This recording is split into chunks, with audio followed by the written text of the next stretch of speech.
What's going on? I'm Ash J. You might know me as Ash Agony on Twitter. I'm here with the Cop Watch Media podcast, and we're going to be interviewing someone very special today.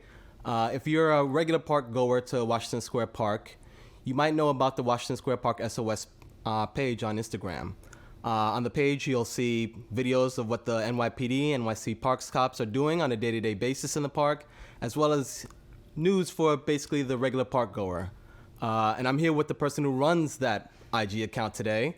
So yeah, let's start with who you are and where you're from. Tell me your name and where you're from.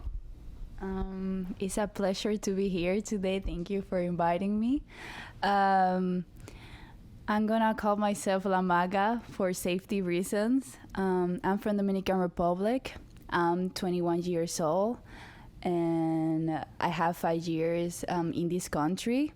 And I have like 3 years going to the park, so that's why I started with the page. Oh. Yeah, let's get into that right now, actually. So, the first question is, when and why did you first start chilling in Washington Square Park? What got you to start hanging out there? I started hanging out in Washington Square Park because one day I went to a cafe, like a store, and the person that was serving like sandwiches, coffee, she was from Colombia, and she told me that people like me go to Washington Square Park. And this is how I went there. And the first time that I went there was for Pride Month with my sister. Word. Okay. So before you started chilling in Washington Square Park, did you ever have any interactions with the cops? What happened during those interactions? My first interaction with the NYPD was actually in the airport the day that I arrived, and they actually make fun of me because I didn't know English. And for the next couple of years, every time that I was needing or required to speak with an officer, the interaction was very unpleasant. Yes, it's like every time that I spoke with a cop before I even start running the page was very racist. The approach to them, to my persona, especially if I was in downtown. So when did you start the Washington Square Park SOS Instagram page, and what made you start the page, and what made you start watching the cops? I started with the page like 3 or 4 months ago. I was trying to not be too involved politically in this situation for a lot of reasons, but my sister and we spoke a lot about the situation happening, and we realized that if we didn't do something, nobody else was going to do it, in the sense that this is not an issue about Washington Square Park. It's an issue in America with the police officers and the people at the top giving them orders. So I was like, I cannot stand this situation no more, because how I say this, I know there is an injustice happening in front of my face, and if I do silence, it's like I'm equal or worse than the person that is actually committing those, in this situation, those unlawful actions in the park. And I saw somebody getting arrested because of a blunt. My sister wasn't in the country during that time, and I went all the way back to my house crying because he was just a kid chilling, and he had like 15 cops around him for a blunt, and they start like arresting people, because at first wasn't like that, but instead of them de-escalating, it was just actually getting worse, and they start arresting people like in my face. Was a horrible and traumatic experience to see, because I do not normalize those things. You are basically dehumanizing somebody in front of my eyes, and almost 99% of the people that got arrested is people of color. It's never white kids. And so you were here in 2020. Did you participate in the protests and the uprising during 2020? And were you in the park last summer, during those times when the cops came in riot gear? Talk about your experience in those two events, essentially, the 2020 protests and what happened last year, too. In 2020 protests, I wasn't around. I actually was sick. I couldn't walk. But I started going to the 2021 protest, and it's not like I was going. I was in the park, and it's like I'm gonna be active if I'm in the park already. So we actually we refused to leave the park when they start with the curfew. This is like I had never been involved protesting outside, for being honest with you, for a lot of reasons. But I have always worked in certain way behind the curtains, because sometimes I cannot be in a protest even if I want to. So every time that I was in the park, I actually was doing the best that I could to help people out. So, yeah. Like last year, it's almost the 1 year anniversary. Like on June 5th is when they like chase people out the park, like a few blocks down and stuff like that. And before that, they had cleared the park in riot gear, like maybe 2 times before that too. So yeah, during those events, so it's like the 1 year anniversary right now. What were you doing? Were you there those nights when that happened? And what did you do those nights? And how did that affect the way you ran the page and stuff like that? When these protests starts, where the police were chasing people, in a lot of those events that were in the news, I actually were in a lot of these big protests, or however they want to call it, but for me it was a militarization of the park more than anything. I started reading on the media the articles about the park, and was very different of what was happening. And another thing is, I didn't record a lot of things that I saw and a lot of conversations that I had, but I tried to dialogue a lot with the officers. I think that people say, oh, I'm very aggressive in the page. I tried to dialogue with every single one of those officers before I started the page, and they didn't change, not even a little bit. They actually show me that they are more than humans, machines. Like, I have cried in front of the cops telling them not to do something. Like, I have begged them to not to arrest somebody, and they do it anyways. It's not about being polite. So what are the main things you see the NYPD doing in the park, and what kind of people are usually targeted? I think you said this before. And what's the worst thing you've seen the cops do in the park? The worst thing that I have seen the cops doing at the park is how they treat unhoused people. And that is one of the biggest reasons that I started with the page. I saw like 5 or 6 cops treating an unhoused person like was an animal, not even an animal. It was one of the most horrible things that I witnessed in my life, because it's like you are mistreating a child. The person, if I'm not grown, have mental health issues, and I'm like, that person shouldn't be surrounded by people with guns. That person needs certain treatment. That person shouldn't be treated like that because do not have a house. It's just ridiculous, the things that I have seen them doing, especially to women. They love to intimidate the women vendors at the park. They surround them. Of course, you are a male, majority of them are males, and it's like they are young, around my age, I'm 21, and all of those small things that do not have to be about being political but have ethics, being human, is what really bothers me about the NYPD, that they are the most inhumane institution on earth. Okay, so I think I showed you the article recently in Gothamist. They recently reported about how much influence groups like the Washington Square Park Conservancy have on what the police do in the park. Is that what you see on a day-to-day basis? Basically, cops doing what the rich white people at the Washington Square Park Conservancy want them to do, and talk about the class dynamics about behind what's happening in the park. How does class play a role in it? All right. Is like the article from Gothamist. It shows the corruption behind Washington Square Park Conservancy. It's true. It's completely true. I forgot the name of the journalist that wrote the article. I actually spoke to him. I didn't know it was him. He's cool people. Yes, Shout yes. out to Jay. I spoke to him and he was really, really nice. I didn't know he was the journalist behind it, but he was a really nice person. I spoke to him via Instagram. And Veronica Bulgari, Elizabeth Ellie, Chris Hughes, Richard Casapolo, all these emails and all of those names that appear on those articles, and the things that they say to the NYPD and park cops to do is actually a big proof of what they are doing now at the park.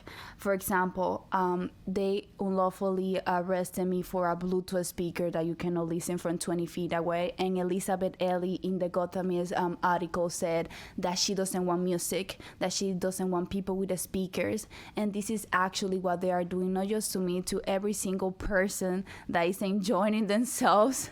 They are harassing them, and the vendors as well, because they do not like how I say this. These people are so nasty. Like they do not like the vendors that are there because they are not as, I don't know, fancy as they want them to be. It's people that are literally hustling, and they do not like the fact that is not their people that is there. Like they actually want to move the vendors that frequent the park to put the vendors that they want. So yes, they are moving the vendors so they can put the vendors that they want, because for example, the person that sell hot dog in the park, Jesus Christ, is ridiculous, but that person is included too.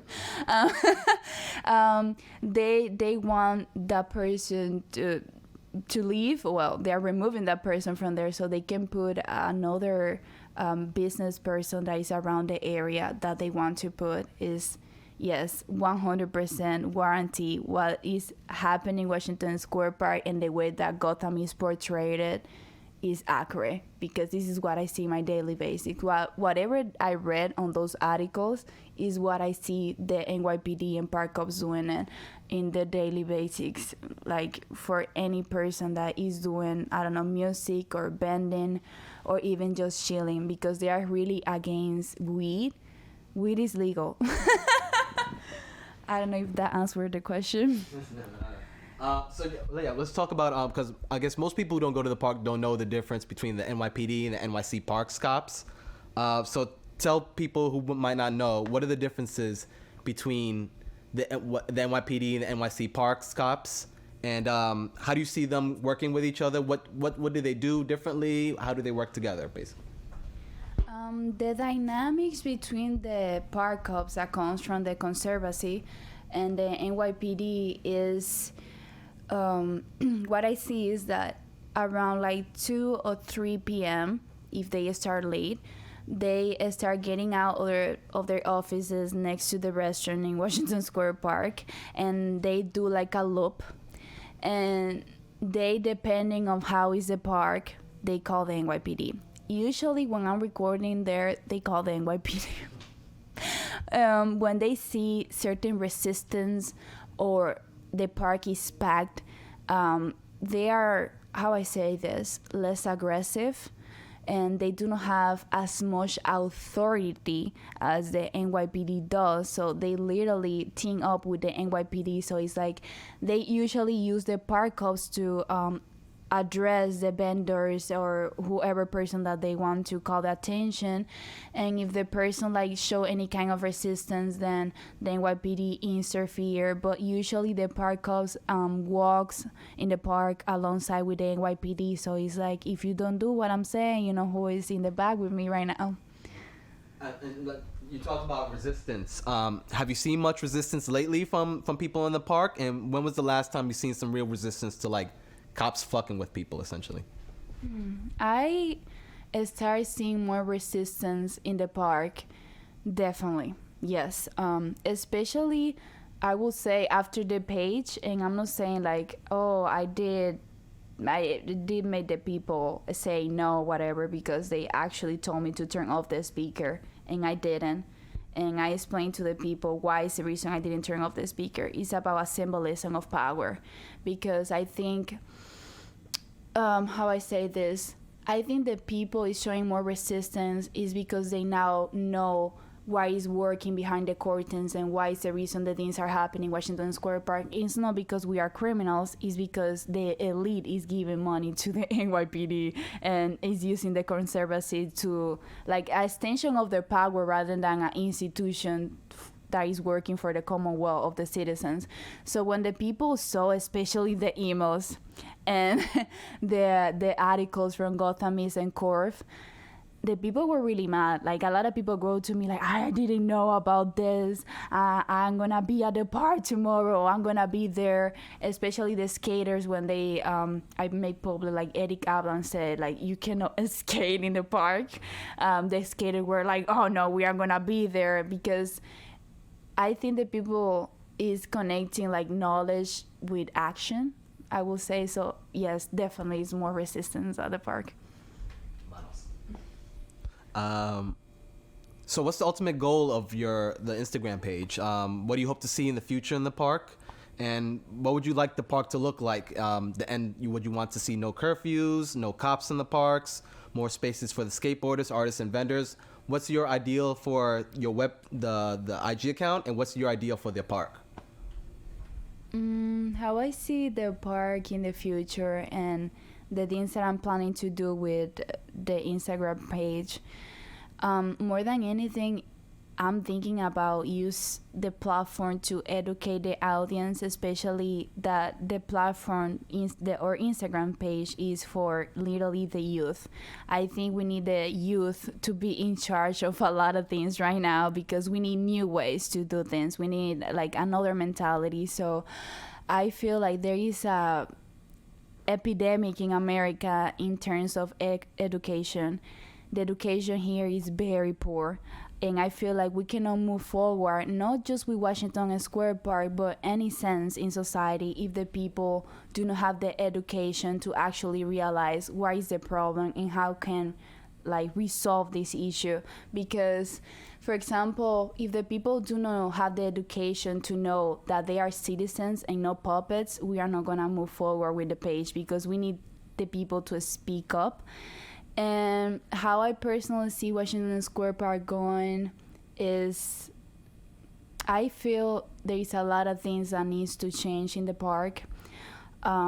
In a lot of senses, not everything is perfect. I'm not trying to portray like Washington Square Park is like heaven, but definitely I don't see the NYPD in there. I don't see the park cops. I think it's very unrealistic to think that we can, I don't know how to say this, that we can live alongside with an institution like that.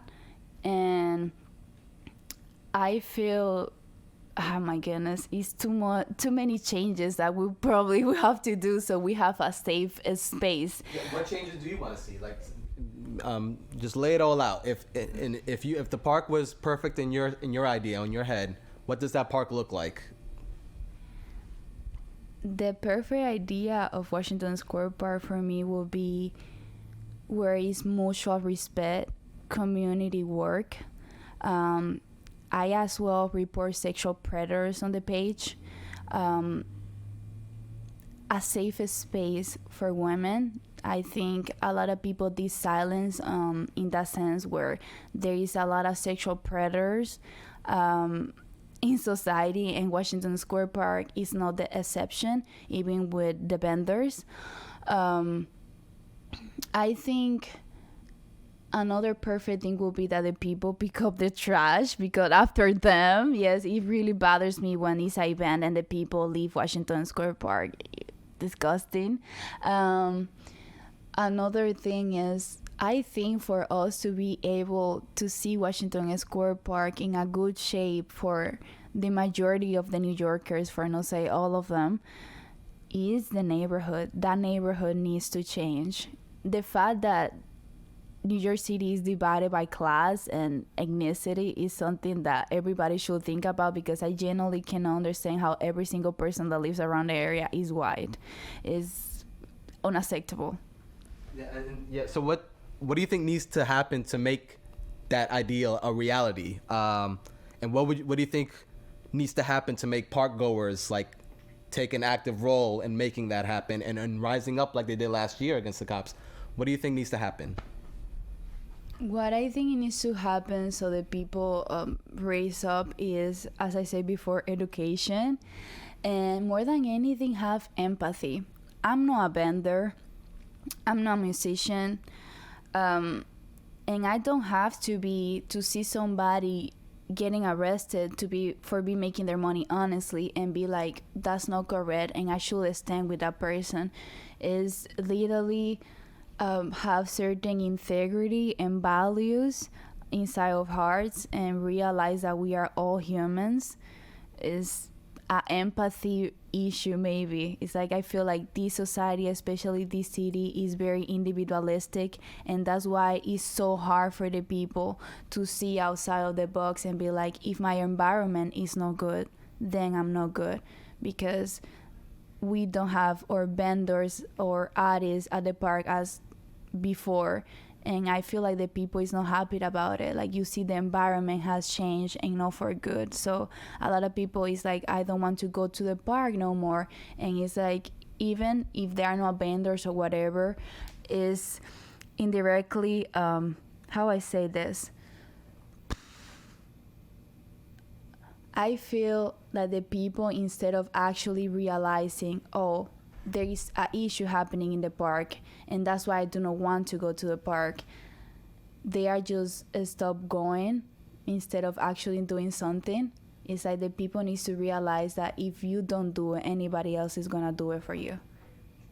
And so for people who don't go to the park and just maybe hear about it on the news or whatever, like say someone who doesn't come to the park just comes to the park one day and asks you, like, tell me, what do I need to know about this park to know what's going on in this park? What would you tell them? If somebody asks me like what is going on in the park and wants to know more about Washington Square Park, Washington Square Park is like the mecca of the artists. Washington Square Park is one of the few parks in downtown where you see so much diversity, where you can speak with people in so many different languages. Like, I can speak in my language a lot in the park because there is a lot of Latinos in there. Another thing is Washington Square Park is intense and sometimes wild. And what else? I will say that Washington Square Park has something special. Of course, Washington Square Park is not what it is just because of the architecture. It's for the people that goes there that make the park what it is. But I truly believe there is a legacy behind the park that makes the people perceive the park and treat the park in a certain way, because from all the parks in New York City or in this planet, this is the park that I will 100% fight for, because it's like a national treasure. And so how can people support you in your work, and how do you think people can help fight back against the police state in the park? But first, maybe, how can people support you in your work? How the people can support me on our work? Well, I think speaking up. If you don't think it's right what you see, because a lot of people say, oh, that's not right. I'm like, why is the reason you're there and you don't say anything? Is literally doing your job. Like, if every single person do their minimum work of being a citizen, and when I say being a citizen is to be involved in society, right? To be part of it, to be active part of it, and not to be indifferent to your surroundings, because this is not an issue about Washington Square Park. As we mentioned before, is if we could fix other parts of society being an active citizen, maybe we wouldn't have this issue at the first place at the park. So I don't want to say like, oh, you need to do this or this directly. It's just exercise your rights. And last question. What for this summer, specific short term? What do you see happening? What do you think is going to happen this summer? Do you think people are going to do anything, rise up, or you think it's just going to be maybe a few events that where people conflict with the cops or whatever? And what are you going to be doing this summer exactly? What's the future for the Washington Square Park SOS page? I think the future for Washington Square Park SOS is gonna be intense, because I feel a lot of people want us to stop what we are doing by any means necessary, and we are not going to. So I truly believe we are gonna get our part back, yes or yes, 100%. And I truly believe this summer is gonna be the summer of hardstyle. It's gonna be an intense and maybe, I don't want to say difficult, I will just keep it as intense. I truly believe the people is gonna raise up. I truly believe the people is gonna move out for protect the park 100%. I truly believe so. That's it. So, yeah, that's Ash Agony here with the Cop Watch Media podcast. I want to thank our lovely guests for the Washington Square Park SOS IG account. And that's it. See you next time.